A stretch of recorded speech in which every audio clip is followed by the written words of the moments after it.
Hello everyone, আসসালামু আলাইকুম। আজ মজার একটি ভর্তা বানালাম, তাই ভাবলাম আপনাদের সঙ্গে শেয়ার করি। লাউ পাতা ভর্তা।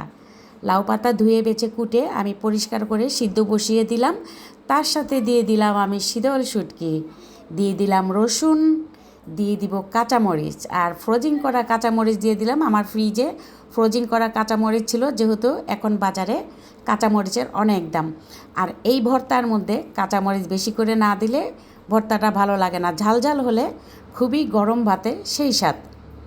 সব কিছু দিয়ে আমি আরেক চুলায় আমাদের দেশি গুঁড়া চিংড়ি ভেজে নিলাম। এই গুঁড়া চিংড়ি দিলে ভর্তায় স্বাদটা আরও দ্বিগুণ বেড়ে যায়। আমার সব কিছু উপকরণ সব শেষ। এখন অল্প জালে ঢিমা ঢিমা করে আমি লাউ পাতাগুলো সিদ্ধ করে নিব। বেশি জোরে জাল দেওয়া যাবে না, যেহেতু লাউ পাতা পুড়ে যাবে, ভর্তাটা তখন খেতে ভালো লাগবে না। এখন আমার বাটা শুরু। বাটাবাটি শেষ। ওদের ধনিয়া পাতা আর পেঁয়াজ, যেটা দেখতে সুন্দর সেটা তো খেতেও মজা। গরম ভাতে কিন্তু সেই স্বাদ। আপনারা কিন্তু বানিয়ে খেতে পারেন। আমার ভর্তা হয়ে গেল। কেমন লাগলো জানাবেন।